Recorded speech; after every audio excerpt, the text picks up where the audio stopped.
This next man I'm going to bring up, he was in Jack Hirschman's poetry class at UCLA. He's met Buddy Collette, Art Pepper, Los Angeles legend, jazz legend, attended Manual Arts High School, spent some time growing up in Leimert Park and Baldwin Hills, went to UCLA with Jim Morrison, hung out with Charles Bukowski, done all kinds of great things. He's been nominated for a Pulitzer Prize as well. His spoken word album in the 80s was nominated for a Grammy. This man has done a lot of great things, and he's like my uncle. He's kind of like my literary uncle. He's my homeboy. I got a lot of love for him, you guys. Can we give a really big Venice welcome for my man, Mr. Michael C. Ford?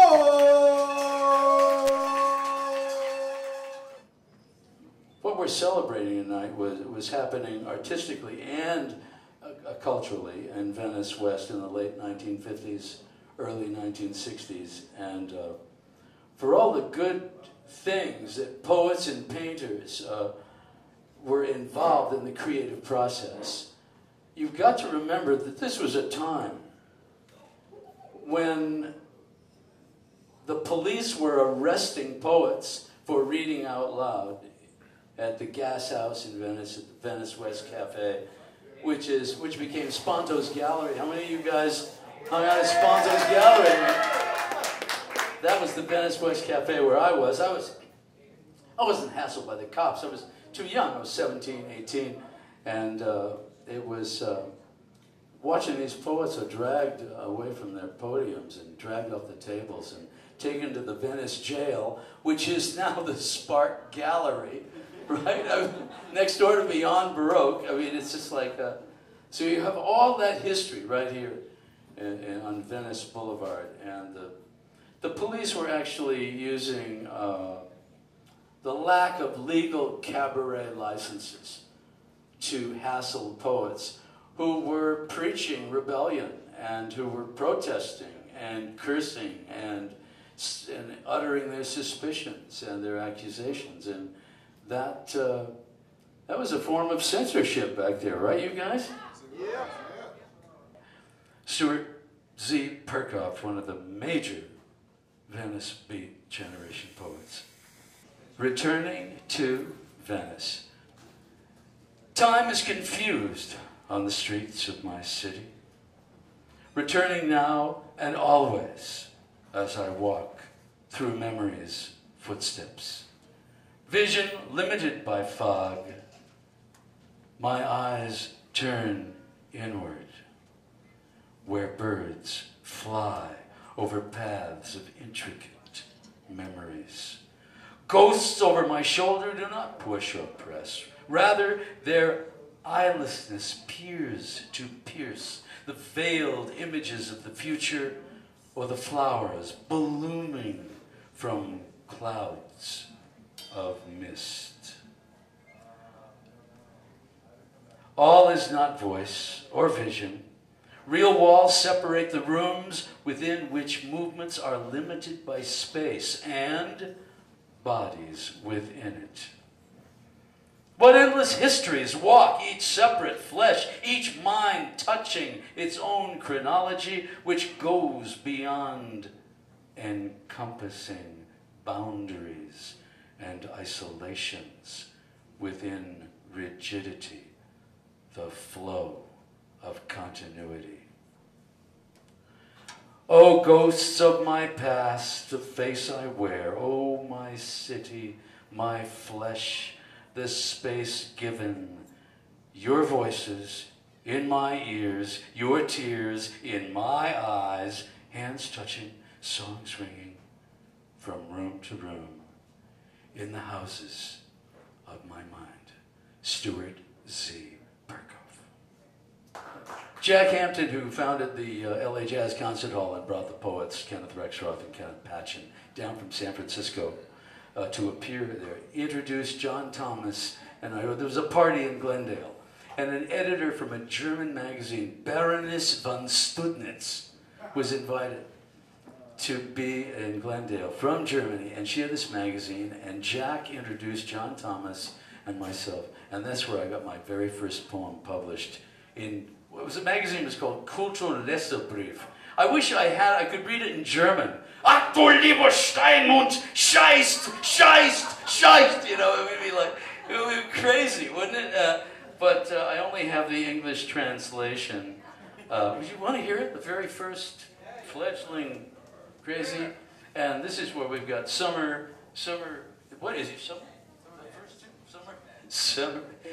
And I'm going to be joined in collaboration here, thankfully. And this is, I was thinking about the Shakespearean play, Othello, which is subtitled Moor of Venice.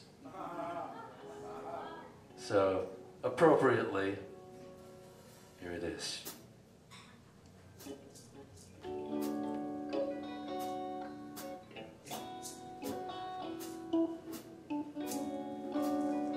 Just wanted to interrupt you long enough to mention that a production staff of lunatics has selected me to portray the Moor of Venice.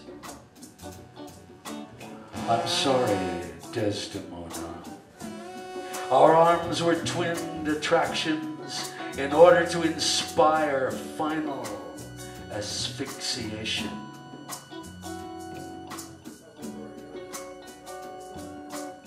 I knew better than to have played Mad Macbeth with a wife who flirts with daggers in bleak candlelight, or sweet Romeo who cries for a Socrates' gift of hemlock wine.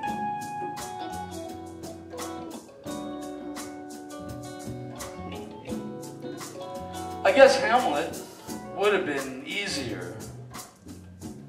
Pretending you were Ophelia, and by comprehending your insanity, put a stop to our time together right away, instead of waiting for that moment when our graceful meetings would become less graceful.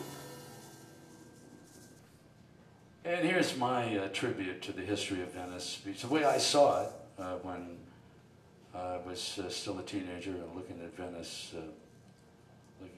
Beach. And I think I actually have a prose intro that will give you a little bit of history about what happened. I don't think it's mere coincidence that so many literary artists have inspirational contact around Venice Beach and community environs. From the poetic narratives of Robinson Jeffers and John Fante in the late 1930s to the speculative fiction of Ray Bradbury in the 1940s, Venice has been a breeding ground of Southern California images discovered by contemporary authors. Characters in novels by the likes of Nathaniel West and Raymond Chandler have found their way more than a few times from downtown LA to Venice Beach. The media-hyped Beat Generation refugees from San Francisco, also Denver, and the East Coast as well, settled in Venice West, contributing, among other things, alteration of the cultural unconscious of literary Los Angeles. 1, 2,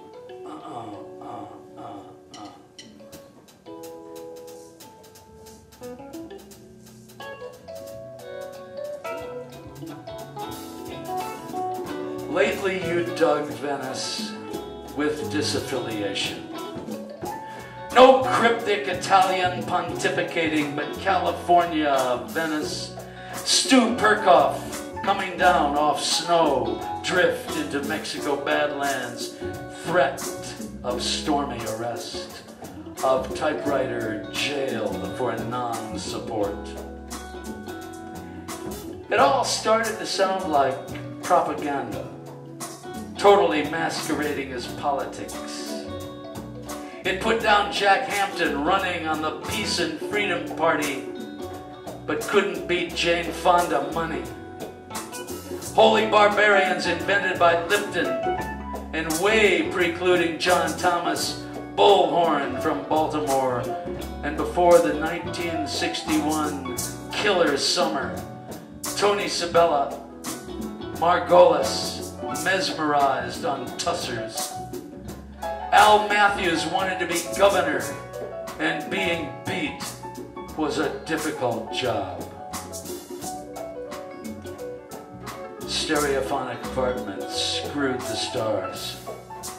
High-rise, graceless housewives were looking down at a stack of plastic hippie hang-up in head shops and over ghetto bigots of industry, over uniform jumble of junk store chicks, over monster guitar pickers, over trifles of tourism, swimming in windows and drowning in tears. Tears of canals that once, some few moments ago, used to smell like a prostitute's perfume.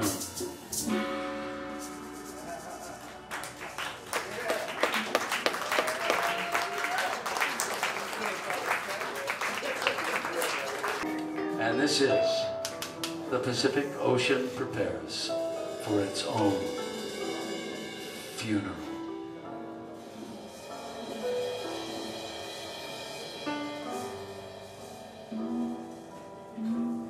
We live on a sandbar, anchored to a view of garbage scows and schools of infestation, academic as West Coast jazz. We carry our concern, but the music is cool and carries it better. We see the harbor lights in a dark complexity of crude oil. The San Onofre flies caper up like lines of conservation engineers.